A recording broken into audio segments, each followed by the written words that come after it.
Hello friends, दोस्तों episode के starting में किंग हमें बता रहा होता है इस वर्ल्ड के अंदर बहुत सी ऐसी जगह है जहाँ पर अति ज्यादा पावरफुल मॉन्स्टर्स पाए जाते हैं और इन मॉन्स्टर्स के पास कुछ स्पेशल एबिलिटीज भी मौजूद होती है जो कि इनकी स्किल्स है। और इसी के साथ हमें दिखाया जाता है कि यहाँ पर उस कार्निवर्सल बीस्ट और किंग के दरमियान में फाइट हो रही होती है और कार्निवर्सल बीस्ट ने किंग के ऊपर एक ज्यादा पावरफुल अटैक किया होता है, लेकिन किंग इसे बहुत ही आसानी से डॉज कर लेता है। और इसी के साथ वो सोच रहा होता है इस कार्निवर्सल बीस्ट के पास भी एक स्पेशल स्किल मौजूद है और वो स्किल और कुछ नहीं बल्कि वो है फियर। और इसी के साथ हम देखेंगे वो बीस्ट अपनी स्किल को एक्टिवेट कर देता है और जैसे ही उसने अपनी स्किल फियर को एक्टिवेट किया होता है हम देखेंगे इस स्किल का किंग के ऊपर भी काफी बुरा असर हुआ होता है और किंग की बॉडी बिल्कुल पैरालाइज हो जाती है और वो अपनी जगह से मूव नहीं कर पा रहा होता। और इसी वक्त वो बीस्ट बहुत ही तेजी से किंग के ऊपर अटैक करने के लिए आ रहा होता है और हम देखते हैं कि जैसे ही वो अपने पंजे से किंग के ऊपर अटैक करने वाला होता है किंग फौरन से जंप करके इस अटैक को डॉज कर लेता है और वो उस मॉन्स्टर से काफी ज्यादा पीछे आ जाता है। और इसी के साथ वो सोचा होता है इस बीस्ट की ये स्किल सीधे इंसान की मेंटल हेल्थ के ऊपर अटैक करती है जिसकी वजह से इंसान की बॉडी पैरालाइज हो जाती है और वो इंसान अपनी बॉडी को मूव नहीं कर पाता, जिसकी वजह से ये बीस्ट बहुत ही आसानी से उस पर्सन का शिकार कर सकता है। लेकिन मेरे पास मैजिक रेजिस्टेंस मौजूद है जिसकी वजह से मैं बहुत ही आसानी से इस मॉन्स्टर की स्किल को नलीफाई कर सकता हूँ। और हम देखते हैं कि वो मॉन्स्टर एक बार फिर से किंग के ऊपर अटैक करने के लिए आ रहा होता है और किंग सोच रहा होता है इस मॉन्स्टर के फाइट करने का पैटर्न बिल्कुल सेम है। इसमें पहले तो ये अपनी स्किल के जरिए लोगों की बॉडीज को पैरालाइज कर देता है जिसके बाद ये उन्हें किल कर देता है, लेकिन इसकी ट्रिक्स मेरे ऊपर काम नहीं करने वाली। और हम देखते हैं कि उस मॉन्स्टर ने किंग के ऊपर अटैक किया होता है लेकिन किंग बहुत ही तेज रफ्तार के साथ इस अटैक को डॉज कर लेता है। और इसी के साथ किंग सोच रहा होता है इस मॉन्स्टर के साथ 1-on-1 फाइट करना बहुत ज्यादा मुश्किल है, लेकिन इसे हराने के लिए मेरे पास एक और मेथड मौजूद है। और इसी के साथ किंग इस मॉन्स्टर की बॉडी के ऊपर वीक पॉइंट्स को तलाश कर रहा होता है और हम देखते हैं कि वो मॉन्स्टर अपने पंजे के साथ किंग के ऊपर अटैक कर देता है, लेकिन किंग फौरन से जंप करके इस मॉन्स्टर के पंजे के साथ इसकी बॉडी के ऊपर चढ़ जाता है। और इसी के साथ वो बहुत ही तेजी के साथ इसके वाइटल पॉइंट्स के ऊपर अटैक करना स्टार्ट कर देता है और इसे वो एक बहुत ही ज्यादा ऊंची जंप लगाकर उस मॉन्स्टर की बॉडी में अपने वेपन को खुबा देता है। और इस चीज की वजह से उस मॉन्स्टर को बहुत ही ज्यादा पेन हुई होती है और वो यहाँ पर बहुत ही बुरे तरीके से चिल्लाना स्टार्ट कर देता है। और इस मॉन्स्टर को ऐसे चिल्लाते हुए देखकर किंग बोल रहा होता है मैं समझ चुका हूँ कि मुझे तुम्हें किस तरीके से हराना है और मुझे लगता है कि इस मेथड को अप्लाई करने के बाद तुम चलने फिरने के काबिल नहीं रहोगे और उस वक्त तुम्हें मारना बहुत ही ज्यादा आसान हो जाएगा। जिसके बाद हमें टाइम को दिखाया जाता है जहाँ पर अब सिर्फ 12 मिनट्स बाकी रह गए होते हैं और इन 12 मिनट्स के अंदर ही किंग को इस मॉन्स्टर को हराना होगा, वरना वो मॉन्स्टर इस अल्टर को तोड़कर इसमें से बाहर आ जाएगा। जिसके बाद हमें दोबारा से किंग का सीन दिखाया जाता है जहाँ पर वो मॉन्स्टर बहुत ही तेज रफ्तार के साथ किंग के ऊपर अटैक कर रहा होता है, लेकिन किंग भी बहुत ही तेजी के साथ इन तमाम अटैक्स को डॉज कर रहा होता है और वो इस मॉन्स्टर से बहुत ही ज्यादा पीछे हो जाता है। लेकिन इसी वक्त हम देखते हैं कि वो मॉन्स्टर एक बार फिर से अपनी स्किल फियर को एक्टिवेट कर देता है, लेकिन इसी वक्त किंग भी अपनी सिगरेट को स्मोक करना स्टार्ट कर देता है जिसकी वजह से उसका मैजिक रेजिस्टेंस 20% तक इंक्रीज हो जाता है। और इसी वक्त हम देखते हैं कि वो मॉन्स्टर बहुत ही तेजी के साथ किंग के ऊपर अटैक करने के लिए आ रहा होता है, लेकिन इसी के साथ किंग सोच रहा होता है मैजिक रेजिस्टेंस और क्लाउड स्नेक की वजह से मैं अपनी मेंटल स्ट्रेंथ को बहुत ही जल्दी रिकवर कर लेता हूँ और इसी की वजह से मैं अभी तक इस मॉन्स्टर की स्किल से बच पाया हूँ। और सच बताऊं तो मुझे लगता है कि अब इस मॉन्स्टर को हराना मेरे लिए और भी ज्यादा आसान हो चुका है क्योंकि अभी इसकी स्किल मेरे सामने बिल्कुल यूजलेस है। और हम देखते हैं कि वो मॉन्स्टर किंग के ऊपर अटैक करता है, लेकिन किंग ने बहुत ही आसानी से इसे डॉज कर लिया होता है और इसी के साथ वो अपने कोट में से एक और सिगरेट निकालकर उसे अपने मुंह में डाल लेता है। और इसी के साथ किंग इस मॉन्स्टर को देखते हुए सोच रहा होता है मैंने जब से इस मॉन्स्टर के वीक पॉइंट पर अटैक किया है तब से इसकी स्पीड बहुत ही ज्यादा स्लो हो गई है क्योंकि इसे अभी भी अपनी बॉडी के अंदर बहुत ही ज्यादा पेन हो रही होगी। लेकिन इसी वक्त उस मॉन्स्टर ने किंग के ऊपर एक और अटैक किया होता है, लेकिन किंग इस अटैक को डॉज कर लेता है। लेकिन हम देखते हैं कि उस मॉन्स्टर के अटैक की वजह से किंग के कुछ बाल कट गए होते हैं और ये देखकर किंग सोच रहा होता है मैं जानता हूँ कि मैं इस मॉन्स्टर को किस तरीके से हरा सकता हूँ, शायद इसीलिए मैं इस मॉन्स्टर को कुछ ज्यादा ही अंडर एस्टिमेट कर रहा हूँ और अब मुझे इसे इतना ज्यादा हल्के में नहीं लेना चाहिए वरना ये मॉन्स्टर मेरे लिए बहुत ही ज्यादा डेंजरस हो सकता है। लेकिन इसी के साथ हमें सीढ़ियों का सीन दिखाया जाता है जहाँ पर कुछ लोग मौजूद होते हैं जो कि वहाँ से किंग को ही देख रहे होते हैं और हमें पता चलता है कि ये लोग और कोई नहीं बल्कि वही लोग हैं जो कि संगजिन के साथ अल्टर के अंदर आए थे। और इन लोगों में इनका लीडर बुरा होता है। जब ये लड़का यहाँ पर आया था मुझे लगा था ये अकेला इसे नहीं हरा पाएगा, लेकिन ये अकेला इतनी टाइम से उस मॉन्स्टर के साथ फाइट कर रहा है, ये सच में बिल्कुल अनबिलीवेबल है। ये सुनकर उसके पीछे खड़ा लंबे बालों वाला पर्सन बोल रहा होता है मुझे तो लगता है कि ये कोई बेवकूफ है, क्या तुमने देखा नहीं कि इस बीस्ट के साथ फाइट करते हुए ये स्मोक भी कर रहा है, क्या इसे सच में लगता है कि इसके पास इतना ज्यादा टाइम है कि इस बीस्ट से फाइट करते वक्त सिगरेट भी पी सकता है। और हम देखते हैं वहाँ पर दूसरे लोग भी किंग के ऊपर हंस रहे होते हैं और सोच रहे होते हैं हमें लगता है ये बहुत बड़ा बेवकूफ है, इसे अकेले यहाँ पर नहीं आना चाहिए था, ये अकेला ज्यादा टाइम तक उस मॉन्स्टर को नहीं संभाल पाएगा और ये बहुत ही जल्द उस मॉन्स्टर के हाथों से मारा जाएगा। और ये सुनकर उनका लीडर बुरा होता है हाँ तुमने ठीक कहा, लेकिन तब तक ये पर्सन उस मॉन्स्टर को काफी ज्यादा वीक कर देगा और हम इसी चीज का फायदा उठा सकते हैं और हम सभी लोग मिलकर उस मॉन्स्टर को मार डालेंगे, जिसके बाद हमें जितना भी रिवॉर्ड मिलेगा हम उस सभी को आपस में डिवाइड कर लेंगे। लेकिन इसी वक्त हम संगजिन को देखते हैं जो कि वहाँ पर बहुत ही ज्यादा ऊंची आवाज में चिल्लाकर बोलता है किंग मैं यहाँ पर आ गया हूँ, तुम्हें फिक्र करने की जरूरत नहीं है, मैं अपने साथ यहाँ पर कुछ लोगों को भी लेकर आया हूँ और हम तुम्हारी हेल्प करने के लिए नीचे आ रहे हैं। और हम देखते कि ये सुनकर किंग काफी ज्यादा हैरान हो गया होता है और सोच रहा होता है व्हाट आखिर ये यहाँ पे क्या कर रहा है। और हम देखते कि संगजिन चिल्लाते हुए बुरा होता है बस थोड़ा सा वेट करो मैं जल्दी ही तुम्हारे पास आ रहा हूँ। और हम देखते कि ये सुनकर वो लीडर बुरा होता है हे लड़के आखिर तुम कर क्या रहे हो, और जल्दी से संगजिन के पास आकर उससे बुरा होता है दोस्त मेरी बात सुनो आखिर तुम कर क्या रहे हो, प्लीज खामोश हो जाओ वरना वो बीस्ट हम सभी को नोटिस कर लेगा और इससे हमारी जान भी खतरे में पड़ जाएगी। क्या तुम भूल चुके हो मैंने तुम्हें हमारा प्लान बताया था और हम अपने प्लान को ही एग्जीक्यूट करने वाले हैं। ये सुनकर संगजिन बुरा होता है ओ सॉरी मैं तो तुम्हारी बात भूल गया था। ये सुनकर लीडर संगजिन से बुरा होता है क्या सच में आखिर तुम इतनी इंपॉर्टेंट चीज कैसे भूल सकते हो। ये इसी के साथ संगजिन वहाँ से जा रहा होता है और वो बुरा होता है मुझे माफ कर दो मैं दोबारा ऐसा नहीं करूंगा। ये सुनकर वो पर्सन भी इसके लिए मान जाता है, लेकिन इसी के साथ वो संगजिन को गाली देते हुए सोच रहा होता है ये कमीना तो मेरे पूरे प्लान को ही बर्बाद करने वाला था, बस एक बार हम इस बीस्ट को किल कर दें उसके बाद मैं इस कमीने को भी जान से मार डालूंगा। ये इसी के साथ हम संगजिन को देखते हैं जो कि स्माइल कर रहा होता है और हम देखते हैं कि इस चीज को किंग ने भी नोटिस कर लिया होता है और वो सोच रहा होता है ये बास्टर्ड जरूर कोई प्लान बना रहा है। इसके बाद हम देखते हैं कि वो सभी लोग चलते हुए सीढ़ियों से नीचे उतरे होते हैं और इसी के साथ वो लीडर उस लंबे बाल वाले पर्सन से बुरा होता है ये पर्सन तो बहुत ही बड़ा बेवकूफ है, एक बार हम इस बीस्ट को खत्म कर दें उसके बाद हम इस किंग और इस संगजिन दोनों को ही निपटा देंगे, जिसके बाद हम इनके मैजिक स्टोन्स को भी आपस में डिवाइड कर लेंगे। और हम देखते देखते को सभी लोग उतरते हुए सीढ़ियों से नीचे आ रहे होते हैं। लेकिन इसी के साथ वो पर्सन किंग को देखते हुए सोच रहा होता है, मैंने जितना सोचा था किंग से बहुत ही ज्यादा स्ट्रॉन्ग है और पता नहीं क्यों, लेकिन मुझे ऐसा लग रहा है कि किंग अभी पूरे पोटेंशियल के साथ इस मॉन्स्टर के साथ फाइट नहीं कर रहा है। और मैं ये फील कर सकता हूँ कि किंग एक बहुत ही ज्यादा पावरफुल मॉन्स्टर है और अगर वो चाहे तो वो इस मॉन्स्टर के साथ साथ हमें भी बहुत ही आसानी से किल कर सकता है। इसी के साथ वलीरिया सोचा होता है, जब किंग ने उस गैंग के मेंबर्स के साथ फाइट की थी तो उसने बहुत ही ज्यादा आसानी से उन सभी को हरा दिया था, यहाँ तक कि उनका बॉस जो उनमें सबसे ज्यादा स्ट्रॉन्ग था, किंग ने उसे भी सिर्फ एक ही अटैक के साथ हरा दिया। लेकिन इसी के साथ मैंने देखा था कि जब किंग उन लोगों से फाइट कर रहा था तो वो स्माइल कर रहा था, जैसे उसे इस चीज में मजा आ रहा हो। यानी कि इसका साफ मतलब यह है कि किंग को लोगों को मारने से ज्यादा उन्हें टॉर्चर करने में ज्यादा मजा आता है। और इसी के साथ वो लीडर सोच रहा होता है, हम लोग किंग को इस वक्त नहीं हरा सकते और इसलिए मुझे एक सही टाइम का वेट करना होगा और जब वो सही टाइम आएगा उस वक्त मैं इसे खत्म कर दूंगा। इसी के साथ हम देखते वो सीढ़ियों से नीचे उतरते हुए फर्स्ट फ्लोर के काफी ज्यादा करीब आ चुके होते हैं और ये देखकर संजीन काफी ज्यादा स्माइल कर रहा होता है। और हम देखते जब वो सभी लोग सीढ़ियों से उतरते हुए नीचे जा रहे होते हैं तो वो लंबे बालों वाला पर्सन संजीन से बोलता है, आखिर तुम इतनी देर से सबसे पीछे क्यों चल रहे हो, कि तुम्हारे दिमाग में कोई प्लान तो नहीं चल रहा। लेकिन इसी वक्त वो लोग देखते हैं कि ये सीढ़ियां हिलना स्टार्ट हो गई होती हैं, जिसकी वजह से वो सभी काफी ज्यादा शॉक हो गए होते हैं और हमें दिखाया जाता है कि वो जिन सीढ़ियों के ऊपर खड़े होते हैं वो सीढ़ियां ऊपर से टूट जाती हैं और यहाँ पर मौजूद सभी लोग इस फ्लोर से डायरेक्ट फर्स्ट फ्लोर के ऊपर गिर जाते हैं। और ये देखकर वो लंबे बाल वाला पर्सन बोल रहा होता है, आखिर ये हुआ क्या और अचानक से ये सीढ़ियां कैसे टूट गई। और इसी के साथ वो बोल रहा होता है, उस क्रीचर ने बोला था कि अल्टर बहुत ही ज्यादा कमजोर है, लेकिन जब तक ये मॉन्स्टर इस अल्टर के ऊपर अटैक नहीं करता ये अल्टर नहीं टूटेगा, तो आखिर ये सीढ़ियां अचानक से कैसे टूट गई। लेकिन इस वक्त हम देखते हैं कि वो कार्निवर्सल बीस्ट इन सभी लोगों के पास आ चुका होता है और इस वक्त वो अपनी स्किल फियर को एक्टिवेट कर देता है। और जैसे ही उसने अपनी स्किल को एक्टिवेट किया होता है यहाँ पर जितने भी लोग होते हैं उन सभी की बॉडी डर की वजह से पैरालाइज हो जाती है और उनमें से कोई पर्सन मूव नहीं कर पा रहा होता, जिसकी वजह से वो सभी लोग बहुत ही ज्यादा घबराए हुए होते हैं। और ये देखकर वो लीडर सोच रहा होता है, शिट आखिर ये कैसी स्किल है, हम लोग अपनी बॉडीज को मूव क्यों नहीं कर पा रहे, मुझे किंग से हेल्प मांगनी होगी वरना ये मॉन्स्टर हम सभी को मार डालेगा। इसी वक्त हमें दिखाया जाता है कि किंग तो जंप करके उन सीढ़ियों के ऊपर चला जाता है और ये देखकर वो लंबे बाल वाला पर्सन बोल रहा होता है, हे किंग आखिर तुम कहाँ पर जा रहे हो, हम यहाँ पर तुम्हारी हेल्प करने के लिए आए हैं, लेकिन आखिर तुम यहाँ से क्यों जा रहे हो। अरे सुनकर लीडर भी काफी ज्यादा हैरान हो गया होता है और वो बोलता है व्हाट, और वो लीडर भी किंग से बोलता है, किंग आखिर तुम कहाँ पर जा रहे हो, तुम्हें हमारी हेल्प करनी चाहिए, हम सभी मिलकर इस मॉन्स्टर को बहुत ही आसानी के साथ हरा सकते हैं। और इसी के साथ वो लीडर सोच रहा होता है, आखिर किंग अचानक से जंप करके उन सीढ़ियों पर क्यों चला गया, कहीं ऐसा तो नहीं कि उसने इस मॉन्स्टर से फाइट के लिए गिव अप कर दिया है और अब वो इस मॉन्स्टर के साथ फाइट नहीं करना चाहता। तो किंग इस पर्सन की बात सुनकर बुरा होता है, मैं इससे अकेले ही फाइट करने वाला था और मैं इसे हरा भी देता, लेकिन तुम लोगों की वजह से मेरी सारी मेहनत बर्बाद हो गई है, क्योंकि ये अब तुम सभी को खाने के बाद अपनी स्ट्रेंथ और अपनी स्टेमिना दोनों को रिकवर कर लेगा और अभी के लिए मैं काफी ज्यादा थक चुका हूँ, तो इसलिए मैं यहाँ से जा रहा हूँ। और ये देखकर वो सभी लोग काफी ज्यादा शॉक हो गए होते हैं। लेकिन इसी के साथ हम किंग को देखते हैं जो कि अपने पॉइजन वाली बॉटल को देख रहा होता है और वो सोच रहा होता है, मेरे पास अब बहुत ही ज्यादा कम पॉइजन रह गया है और अब मुझे इसे सही तरीके से इस्तेमाल करना होगा, जिसके बाद किंग चलता हुआ वहाँ से जा रहा होता है। लेकिन इसी के साथ वो लंबे बाल वाला पर्सन चिल्लाकर किंग से बोलता है, किंग तुम्हें हमारी हेल्प करनी होगी, भूलो मत यहाँ पर तुम्हारा दोस्त संजीन भी मौजूद है और अगर तुमने हमारी हेल्प नहीं की तो हम उसे किल कर देंगे। इन लोगों की बात सुनकर किंग उनसे बोल रहा होता है, तो तुम्हें सच में लगता है कि तुम संजीन को कुछ बिगाड़ भी सकते हो, पहले तुम लोग ये तो चेक कर लो कि तुम्हारे साथ संजीन है भी या नहीं। तो ये सुनकर सभी लोग काफी ज्यादा हैरान हो गए होते हैं और वो आसपास संजीन को देख रहे होते हैं, लेकिन संजीन यहाँ पर मौजूद नहीं होता और हमें पता चलता है कि संजीन तो असलियत में सीढ़ियों पर ही मौजूद होता है। ऐसी साथ संजीन हंसते हुए बोला होता है, मैं जानता हूँ कि तुम सभी लोग बहुत ही ज्यादा बेवकूफ हो, लेकिन क्या सच में तुम्हें बिल्कुल भी पता नहीं चला कि इन सीढ़ियों के ऊपर अटैक करके मैंने ही इन्हें तोड़ा है। ऐसे सुनकर सभी लोग काफी ज्यादा हैरान हो गए होते हैं और इसी साथ वो लंबे बाल वाला पर्सन संजीन को गाली देते हुए बोला होता है, कमीने मैं तुम्हें जान से मार डालूंगा, आखिर हमें धोखा देने की तुम्हारी हिम्मत कैसे हुई। लेकिन ये सुनकर संजीन बोलता है, क्या सच में तुम्हें ऐसा लगता है, लेकिन मेरे ख्याल से ये मॉन्स्टर तुम्हें इस चीज का बिल्कुल भी टाइम नहीं देने वाला। और हम देखते कि वो मॉन्स्टर इन लोगों के बहुत ही ज्यादा करीब आ चुका होता है और इस मॉन्स्टर को देखकर ये सभी लोग बहुत ही ज्यादा घबरा चुके होते हैं और हम देखते कि वो मॉन्स्टर सभी लोगों के ऊपर अटैक करने वाला होता है। लेकिन इसी के साथ वो लीडर चिल्लाकर किंग से बोलता है, किंग तुम हमें ऐसे छोड़कर नहीं जा सकते, तुम्हें हमारी हेल्प करनी ही होगी, क्योंकि अगर इस मॉन्स्टर ने हमें खाकर अपनी स्ट्रेंथ को रिकवर कर लिया तो 1 घंटे कंप्लीट होते ही ये मॉन्स्टर इस अल्टर को तोड़कर बाहर आ जाएगा और ये तुम सभी लोगों को भी मार डालेगा, इसलिए हमारी हेल्प करो और हम सब लोग मिलकर इस मॉन्स्टर को किल कर देते हैं। लेकिन ये सुनकर किंग बोलता है, मुझे लगता है कि तुम लोग उस लिटिल क्रिएचर की बात भूल चुके हो, अगर तुम भूल चुके हो तो मैं तुम्हें फिर से बता देता हूँ कि अगर ये मॉन्स्टर एक दिन में टोटल 5 लोगों को खा लेता है तो ये एक बहुत ही ज्यादा गहरी नींद में चला जाएगा और फिर इसे अल्टर से बाहर जाने की बिल्कुल भी जरूरत नहीं है। और ये सुनकर वो पर्सन बहुत ही ज्यादा शॉक हो गया होता है और इसी के साथ वो उस क्रिएचर की तरफ देख रहा होता है और हम देखते कि उस क्रिएचर ने भी इन लोगों को खाने के लिए अपने मुंह को ओपन कर दिया होता है और इसी के साथ वो इन सभी लोगों के ऊपर अटैक कर देता है और हम देखते कि इन सभी लोगों को मरता हुआ किंग बहुत ही खामोशी के साथ देख रहा होता है, लेकिन वो यहाँ पर कुछ भी नहीं करता। जिसके बाद किंग चलता हुआ संजीन के पास आ रहा होता है और इसी के साथ वो उससे बुरा होता है, आखिर तुमने ऐसा क्यों किया, मैं जानता हूँ तुम इन लोगों को जानबूझकर यहाँ पर लाए थे, तो आखिर इस सब का मतलब क्या है, क्या तुम मेरी हेल्प करना चाहते थे या फिर तुम मुझे मारना चाहते थे। और मैं चाहता हूँ कि तुम यहाँ पर जो भी आंसर देने वाले हो तुम उसके बारे में अच्छे से सोच लेना, क्योंकि वो तुम्हारा लास्ट आंसर भी हो सकता है। और किंग की बात सुनकर संजीन बोल रहा होता है, मैं यहाँ पर सिर्फ इसलिए आया हूँ ताकि मैं तुम्हारी हेल्प कर सकूँ, मैं यही सोच रहा था कि आखिर वो कौन सा तरीका है जिसके जरिए मैं तुम्हारी हेल्प कर सकता हूँ और मैं तुम्हारे करीब हो सकता हूँ। और अब मैंने इस चीज के बारे में सोच लिया है किंग, मैं चाहता हूँ कि तुम मेरा इस्तेमाल करो और तुम जो चाहो मैं वो करने के लिए तैयार हूँ और मैं हमेशा तुम्हें फॉलो करूंगा, लेकिन इसके लिए मैं सिर्फ यही चाहता हूँ कि तुम मुझे अपने साथ रखो और चाहे तुम मुझे जितना मर्जी मुश्किल मिशन दे सकते हो, मैं तुम्हारे लिए वो करने के लिए तैयार हूँ। तो संजीन की बात सुनने के बाद किंग बोल रहा होता है, और आखिर मैं ऐसा क्यों करूँ, तुम जानते हो मैं अपनी प्रॉब्लम्स को खुद सॉल्व कर सकता हूँ और मुझे किसी की भी जरूरत नहीं है, तो आखिर तुम ऐसा क्यों चाहते हो। सुनकर संजीन बोल रहा होता है, किंग मैं जब से इस वर्ल्ड के अंदर आया हूँ मैंने देखा है कि हर इंसान का सिर्फ एक ही मोटिव है कि वो खुद को स्ट्रॉन्ग बनाना चाहता है और इसके लिए चाहे उसे जो कुछ भी करना पड़े वो इंसान वो करने के लिए तैयार है, लेकिन तुम सभी लोगों से बिल्कुल डिफरेंट हो। और इस बात का मुझे उस वक्त पता चला था जब तुमने उन गैंग मेंबर्स से फाइट की थी और किसी एक सिंगल पर्सन को भी किल नहीं किया था, जबकि तुम उन्हें मारकर उन सभी के मैजिक स्टोन्स को हासिल कर सकते थे। और इतना ही नहीं बल्कि तुम ये भी जानते थे कि इनमें से कुछ लोग बाद में वापस जरूर आएंगे जो तुमसे बदला लेने की कोशिश करेंगे। मुझे नहीं पता आखिर तुम्हारा मोटिव क्या है, लेकिन तुम्हारा मोटिव चाहे कुछ भी हो, तुम जो चाहो मैं तुम्हारे लिए वो करने के लिए तैयार हूँ, और इसके बदले में मैं सिर्फ ये चाहता हूँ कि तुम मुझे खुद को फॉलो करने की परमिशन दो। लेकिन सुनकर किंग मुस्कुरा रहा होता है और इसी के साथ वो चलते हुए संगजिन के पास से गुजर जाता है। और इसी के साथ किंग बोल रहा होता है, संगजिन इस वक्त हम जिस सिचुएशन के अंदर मौजूद हैं, आगे चलकर हमारी ये सिचुएशन और भी बहुत ही ज्यादा डिफिकल्ट होने वाली है। क्या तुम्हें सच में लगता है कि तुम इन सिचुएशंस को हैंडल कर पाओगे? तो सुनकर संगजिन बोल रहा होता है, किंग मैं जानता हूँ तुम ये समझते हो कि मैं अब भी बहुत ही ज्यादा वीक हूँ और मैं बहुत ही ज्यादा डरपोक हूँ, लेकिन मैं इस चीज की गारंटी देता हूँ कि मैं खुद को मुकम्मल तौर पर चेंज कर दूंगा और मैं खुद को एक इतने ज्यादा स्ट्रॉन्ग पर्सन के अंदर चेंज कर दूंगा जिस पर्सन की तुम्हें जरूरत है। और किंग भूलो मत, तुम हमें सबसे ज्यादा स्ट्रॉन्ग हो और आगे चलकर बहुत से ऐसे लोग होंगे जो कि तुम्हारे रास्ते में आएंगे और तुम्हारे लिए मैं उस रास्ते को साफ करने के लिए तैयार हूँ और तुम्हारे लिए मैं उन सभी लोगों को किल कर दूंगा और तुम्हें अपने हाथों को भी गंदा नहीं करना पड़ेगा। और संगजिन की बातें सुनने के बाद किंग सोच रहा होता है, संगजिन ने यहाँ पर जो कुछ भी बोला वो सभी बातें ठीक है, क्योंकि आगे चलकर बहुत से ऐसे लोग होंगे जो कि मुझे नीचे गिराने की कोशिश करेंगे और बहुत से ऐसे लोग होंगे जो मुझे फॉलो करना चाहेंगे, लेकिन उनमें से मुझे सबसे ज्यादा स्ट्रॉन्ग लोगों की जरूरत होगी जो मेरे दुश्मनों को खत्म करने में मेरी हेल्प कर सके। और इसी के साथ संगजिन सोच रहा होता है, किंग मैं जानता हूँ कि आगे चलकर बहुत ज्यादा लोग तुम्हें फॉलो करना चाहेंगे, लेकिन उनमें से सबसे पहला पर्सन मैं बनना चाहता हूँ, क्योंकि मैं भी जानता हूँ कि इस चीज का मुझे बहुत ही ज्यादा एडवांटेज होने वाला है और फ्यूचर में तुम्हारे साथ मैं भी बहुत ही ज्यादा स्ट्रॉन्ग बन पाऊंगा, इसलिए प्लीज मुझे खुद को फॉलो करने दो। जिसका किंग बोलता है, संगजिन तुम अभी इतने ज्यादा स्ट्रॉन्ग नहीं हो, क्या तुम्हें सच में लगता है कि तुम आगे चलकर मेरी हेल्प कर पाओगे? तो सुनकर संगजिन हंसते हुए बोलता है, किंग मैं जानता हूँ मैं अभी इतना ज्यादा स्ट्रॉन्ग नहीं हूँ, लेकिन मैं खुद को बहुत ही जल्दी बहुत ज्यादा स्ट्रॉन्ग बना दूंगा ताकि मैं तुम्हारी हर एक हेल्प कर पाऊँ। तो सुनकर किंग बोलता है, अगर ऐसा है तो ठीक है, अभी के लिए तुम उस मॉन्स्टर के पास चले जाओ। तो सुनकर संगजिन काफी ज्यादा हैरान हो गया होता है और वो बोलता है, किंग आखिर तुम क्या कह रहे हो? मैं तुम्हारा मतलब नहीं समझा। मैंने बोला ना कि मैं खुद को और भी ज्यादा स्ट्रॉन्ग बना लूंगा और मैं फिर कभी भी तुम्हें शिकायत का मौका नहीं दूंगा और तुम जिसे चाहो मैं तुम्हारे लिए उसे किल करने के लिए तैयार हूँ, बस तुम मुझे अपने आप को फॉलो करने दो। लेकिन इससे किंग रुक जाता है और वो बोलता है, अरे भाई तू इतना जज्बाती क्यों हो रहा है? मेरा कहने का मतलब था उस मॉन्स्टर के पास जाओ और उस मॉन्स्टर के पास पड़े हुए मैजिक स्टोन्स को एब्जॉर्ब कर लो। तो सुनकर संगजिन भी काफी ज्यादा हैरान हो गया होता है और वो बोलता है, अच्छा ठीक है, लेकिन मैं तुम्हें फॉलो करूँ या नहीं? तो सुनकर किंग बोला होता है, इस बारे में हम बाद में बात करेंगे, अभी तुम जाओ और जाकर उन मैजिक स्टोन्स को एब्जॉर्ब कर लो। इसी साथ किंग वहां से जा रहा होता है और ये देखकर संगजिन को काफी ज्यादा गुस्सा आ रहा होता है और वो सोच रहा होता है, आखिर किंग मुझे सही से क्यों नहीं बता रहा कि मैं उसे फॉलो करूँ या नहीं? मैं इतनी ज्यादा कोशिशें कर ली लेकिन वो अभी भी मुझे एक्सेप्ट करने के लिए तैयार नहीं है। इसी साथ किंग अपनी प्रीवियस में भी सोच रहा होता है जहाँ पर वेलकरी उसे बोल रही होती है, किंग तुम्हें पास्ट में जाकर अगर ह्यूमैनिटी को सेव करना है तो बहुत से ऐसे बुरे लोग होंगे जिनसे तुम्हें फाइट करनी होगी और तुम्हें उन्हें खत्म करना होगा, लेकिन इसके लिए जरूरी नहीं है कि तुम ही उन लोगों को किल करो, तुम इसके लिए अपने साथ कुछ पनिशर्स को रख सकते हो और जब भी तुम किसी प्रॉब्लम में होगे तो तुम्हारे पनिशर तुम्हारी हेल्प करेंगे। और इसी साथ हमें पनिशर के बारे में बताया जाता है कि पनिशर्स ऐसे पीपल्स होते हैं जो कि अपने मोनार्च को फॉलो करते हैं और वो हमेशा ही अपने मोनार्च के लिए फाइट करते हैं। और मेरी प्रीवियस लाइफ में जो सबसे ज्यादा स्ट्रॉन्गेस्ट पनिशर थी वो और कोई नहीं बल्कि एनी थी, क्योंकि वो एक साइको किलर बन चुकी थी। इसी साथ किंग सोच रहा होता है, सच बताऊं तो मैंने एनी के बारे में ही सोचा हुआ था कि मैं उसे एज अ सबऑर्डिनेट चूज करूंगा, जिसके बाद मैं उसे अपने लिए पनिशर बना दूंगा, लेकिन अगर देखा जाए तो संगजिन भी बहुत ही ज्यादा स्ट्रॉन्ग है और आगे चलकर संगजिन बहुत ही ज्यादा पावरफुल बनने वाला है और मुझे पूरा यकीन है कि जब उन मोनार्च के साथ मेरी मीटिंग होगी तो मेरा ये पनिशर मेरी बहुत ही ज्यादा हेल्प करेगा। इसी साथ किंग वहां से चलते हुए जा रहा होता है और इसी साथ वो सोच रहा होता है, मुझे लगता है कि संगजिन के ऊपर मेरी इन्वेस्टमेंट वेस्ट नहीं होने वाली, इसलिए अब मुझे कल की प्रिपरेशन करनी चाहिए, क्योंकि कल मुझे इस बीस्ट को खत्म करना होगा ताकि मैं भी अपनी स्ट्रेंथ को और ज्यादा इंक्रीज कर सकूं। जिसके बाद हमें नेक्स्ट डे का सीन दिखाया जाता है जहां पर हम देखते हैं कि इस बीस्ट और किंग दोनों के दरमियान में ही एक बहुत ही ज्यादा खतरनाक फाइट हो रही होती है और हमें दिखाया जाता है कि किंग इस वक्त बहुत ही ज्यादा इंजर्ड होता है। और इसी साथ हमें बताया जाता है किंग और इस मॉन्स्टर दोनों ने आपस में एक बहुत ही ज्यादा खतरनाक फाइट की है और वो अल्टर जो कि इस बीस्ट के अटैक्स की वजह से टूटना चाहिए था वो किंग के अटैक्स की वजह से डिस्ट्रॉय हो रहा है। और इसी साथ हमें दिखाया जाता है कि किंग ने इस मॉन्स्टर को यहीं पर किल कर दिया होता है। और इसी साथ किंग बोल रहा होता है, जितना मैंने सोचा था इस मॉन्स्टर को मारने में मुझे काफी ज्यादा प्रॉब्लम हुई है, लेकिन इस कमीने ने मुझे भी काफी ज्यादा इंजर्ड कर दिया है। और इसी साथ हमें दिखाया जाता है कि यहाँ पर एक सीक्रेट गेट ओपन हो जाता है जिसे देखकर किंग भी काफी ज्यादा हैरान हो गया होता है, लेकिन इसी साथ वो चलते हुए इस गेट के अंदर आ जाता है और हमें पता चलता है कि यहाँ पर इस बीस्ट को मारने के इनाम में एक सीक्रेट आर्टिफैक्ट रखा हुआ है। और इस सीक्रेट आर्टिफैक्ट को देखकर किंग काफी ज्यादा हैरान हो गया होता है और वो बोल रहा होता है, मैं जानता था कि यहाँ पर बेजर्क मोनार्च को एक बहुत ही ज्यादा पावरफुल सीक्रेट आर्टिफैक्ट मिला था, लेकिन मैंने कभी नहीं सोचा था कि वो आर्टिफैक्ट तुम हो। और हमें पता चलता है कि ये असलियत में एक रिंग होती है जो कि असलियत में एक वैम्पायर किंग की रिंग है और ये एक बहुत ही ज्यादा पावरफुल आर्टिफैक्ट है। और इसे देखकर किंग काफी ज्यादा खुश हो रहा होता है और इसी साथ किंग बोल रहा होता है, मैं हमेशा सिर्फ यही सोचता था कि आखिर उस कमीने बेजर्क मोनार्च के पास ये रिंग आई कहां से थी, लेकिन मुझे आज पता चला है कि इस बीस्ट को मारने पर उसे ये रिंग इनाम के तौर पर मिली थी। और इसी साथ किंग हमें बता रहा होता है, इस वर्ल्ड के अंदर हर लिविंग थिंग के अंदर एक मैजिक स्टोन मौजूद होता है, लेकिन इसी साथ कुछ ऐसे मैजिक स्टोन्स होते हैं जिनके ऊपर कुछ स्पेशल स्किल्स होती हैं जिन्हें एब्जॉर्ब करने के बाद उस इंसान के अंदर उस स्किल की पावर आ जाती है। लेकिन बहुत ज्यादा लोग इस बारे में नहीं जानते कि बहुत से ऐसे आर्टिफैक्ट्स भी होते हैं जिनके अंदर कुछ स्पेशल स्किल्स मौजूद होती है और जब कोई पर्सन उस आर्टिफैक्ट को यूज करता है तो वो उसकी स्किल को यूज कर सकता है। और इसी साथ किंग हमें इस रिंग के बारे में बताता है कि उसकी प्रीवियस लाइफ में ये रिंग बेजर्क मोनार्च के पास थी और इस रिंग के जरिए बेजर्क मोनार्च टोटल 9 स्किल्स को यूज कर सकता था और वो सभी स्किल्स इतनी ज्यादा खतरनाक थी कि जब भी लोग बेजर्क मोनार्च का नाम सुनते थे तो उनकी रूह भी कांप जाती थी। और आज से ये रिंग मेरी है। और इसी साथ किंग उस रिंग को अपने हाथ में पहन लेता है और इसे सिस्टम की तरफ से उसे बताया जाता है, आपने जिस आर्टिफैक्ट को इक्वाइप किया है इसका नाम नरमाहाज रिंग है और अभी के लिए आप इस रिंग की अथॉरिटीज में से एक अथॉरिटी को अनलॉक कर सकते हैं। और इसी साथ किंग यहाँ पर एक अथॉरिटी डिस्ट्रक्शन को अनलॉक कर दिया होता है। और दोस्तों इस रिंग के अंदर जो स्किल्स होने वाली है उन स्किल्स को यहाँ पर अथॉरिटी बोला गया है, लेकिन मैं उन्हें स्किल्स ही बोलूंगा। और दोस्तों यहाँ पर हमें इस डिस्ट्रक्शन स्किल के बारे में कुछ ज्यादा चीजें नहीं बताई गई, लेकिन हो सकता है कि हमें इसके बारे में आगे चलकर पता चले। जिसके बाद हम देखते हैं कि जिन अपनी स्टैट्स को देख रहा होता है और इसी के साथ वो सोच रहा होता है, मेरी स्ट्रेंथ और स्टेमिना दोनों ही काफी ज्यादा अच्छे हैं, लेकिन नरमाहाज रिंग को यूज करने के लिए मुझे जिस चीज की सबसे ज्यादा जरूरत है वो मैजिक है और इस वक्त मेरे पास मैजिक बिल्कुल भी नहीं है। और इसलिए मुझे सबसे पहले अपनी मैजिक स्टैट्स को इंक्रीज करना होगा ताकि मैं इस रिंग की पावर्स को यूज कर पाऊँ।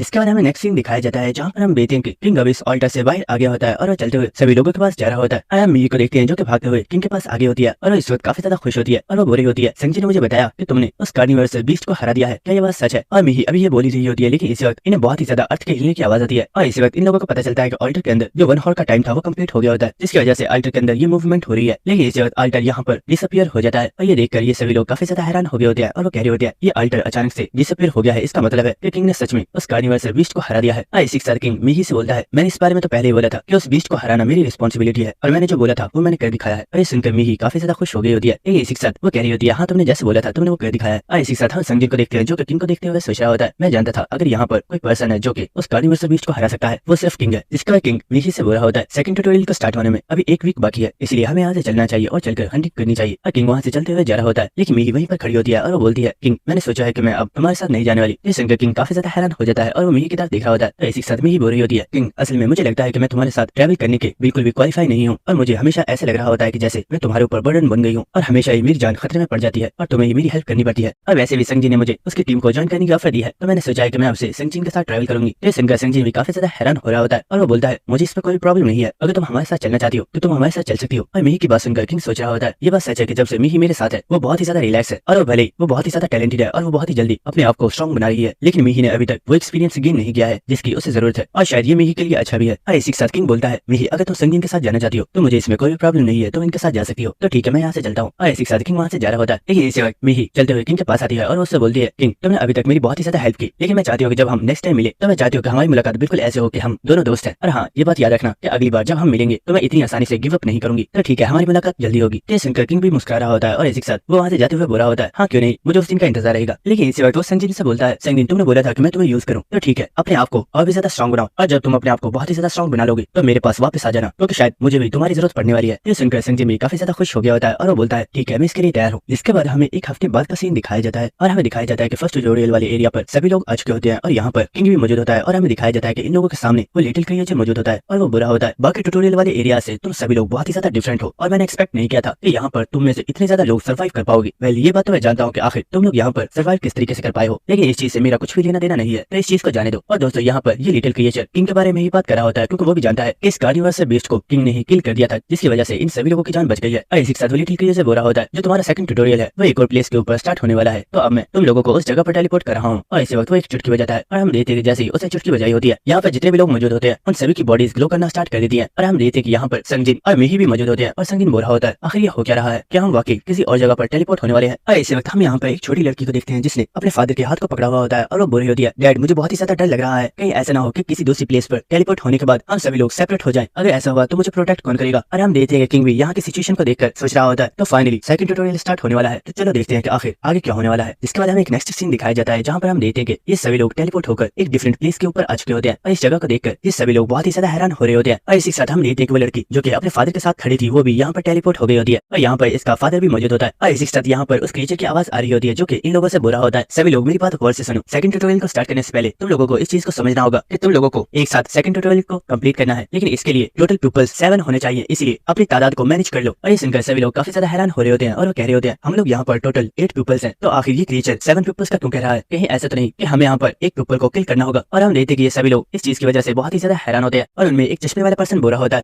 ये क्रिएचर हमेशा ही कुछ ऐसा करता है जिससे हम सभी लोग मुश्किल में पड़ जाते हैं, तो अब आखिर हम ये कैसे डिसाइड करेंगे कि हमें किस पर्सन की जरूरत नहीं है। इसी के साथ हम एक पर्सन को देखते हैं जो कि किंग को देखते हुए सोच रहा होता है, इस पर्सन ने अकेले ही उस कार्निवर्स बीस्ट को हरा दिया है, जिसका मतलब है कि ये पर्सन बहुत ही ज्यादा स्ट्रॉन्ग है और हम इससे पंगा नहीं ले सकते। इसी के साथ वो किंग के वेपन को देखते हुए सोच रहा होता है, पता नहीं इस पर्सन को ये वेपन कहाँ से मिला है, लेकिन मैं देखकर ये अंदाजा लगा सकता हूँ कि ये वेपन बहुत ही ज्यादा स्ट्रॉन्ग है। इसी वक्त हम एक लड़की को देखते हैं जो कि चलते हुए उन सभी लोगों के सामने आती है और वो बोलती है, दोस्तों मुझे लगता है सबसे पहले हम सभी को अपना इंट्रोडक्शन देना चाहिए और हमें सभी को ये दिखाना चाहिए कि हमारे पास किस तरह की एबिलिटीज है और हम दूसरे लोगों की किस तरीके से हेल्प कर सकते हैं। तो सुनकर एक पर्सन सामने आता है और वो बोल रहा होता है, अगर इंट्रोडक्शन की बात है तो मुझे लगता है यहाँ पर सबसे पहले मेरा इंट्रोडक्शन होना चाहिए, क्योंकि मुझे लगता है कि मैं तुम में सबसे ज्यादा स्ट्रॉन्ग हूँ और मेरी एबिलिटी तुम सब में सबसे ज्यादा स्ट्रॉन्ग है। इसी के साथ हम देख पा रहे होते हैं कि इस पर्सन ने अपने डैगर के ऊपर अपने ऑरा को रिलीज किया हुआ होता है और ये देखकर आसपास सभी लोग काफी ज्यादा हैरान हो रहे होते हैं। और इसी के साथ किंग इस पर्सन को देखते हुए सोचा होता है, ये पर्सन इस वक्त जिस स्किल को यूज कर रहा है ये एक की आर्ट है जिसके जरिए हम अपने ऑरा को एक शील्ड की तरह यूज कर सकते हैं और इसी के साथ हम अपने ऑरा को अपने वेपन के ऊपर भी यूज कर सकते हैं। और हम देखते हैं कि इस वक्त वो पर्सन काफी ज्यादा खुश होता है क्योंकि वो इस वक्त बहुत ही ज्यादा कॉन्फिडेंस में होता है, क्योंकि उसे लग रहा होता है कि वो यहाँ पर सबसे सबसे ज्यादा स्ट्रॉन्ग है। और इसी वक्त हम एक पर्सन को देखते हैं जो कि अपनी पावर को एक्टिवेट करते हुए बोल रहा होता है, मैं एक हीलर हूँ और मेरी स्किल्स किसी भी पर्सन को बहुत ही आसानी से हील कर सकती है। और मुझे लगता है कि अगर इस टीम की बात की जाए तो इसमें सबसे ज्यादा स्पेशल पर्सन सिर्फ मैं हूँ। इसके बाद हम उस पर्सन को देखते हैं जो कि किंग के बारे में सोच रहा था कि उसे पंगा नहीं लेना है और वो बोलता है मेरा नाम हान शियोल है और मेरे पास सिर्फ कॉम्बैट स्किल्स हैं। लेकिन इसी वक्त हम उस लड़की के फादर को देखते हैं जो कि बुरा होता है, आखिर तुम सब ये कर रहे हो? क्या तुम यहाँ पर उस पर्सन को किल करना चाहते हो जो यहाँ पर सबसे ज्यादा वीक होगा? आखिर तुम लोग ऐसा कैसे कर सकते हो? हम सभी लोग एक फैमिली के जैसे हैं और हम सभी को एक दूसरे की हेल्प करनी चाहिए, ना कि हमें इस क्रीचर की बात मानकर एक दूसरे को किल करना चाहिए। तो इस पर्सन की बात सुनकर कोई पर्सन कुछ भी नहीं बोल रहा होता और वो सभी खामोश होते हैं। लेकिन इसी वक्त वो पर्सन जिसने अपनी ऑरा स्किल को सबके सामने शो किया था वो बोलता है, हे ब्यूटीफुल लेडी, तुमने अभी तक अपने आप को इंट्रोड्यूस नहीं किया है, क्या तुम अपनी स्किल्स के बारे में कुछ भी नहीं बताने वाली? तो सुनकर वो लड़की मुस्कुराते हुए बोलती है, और हाँ मैंने तो तुम्हें अपने बारे में बताया नहीं, मेरा नाम जिमिन है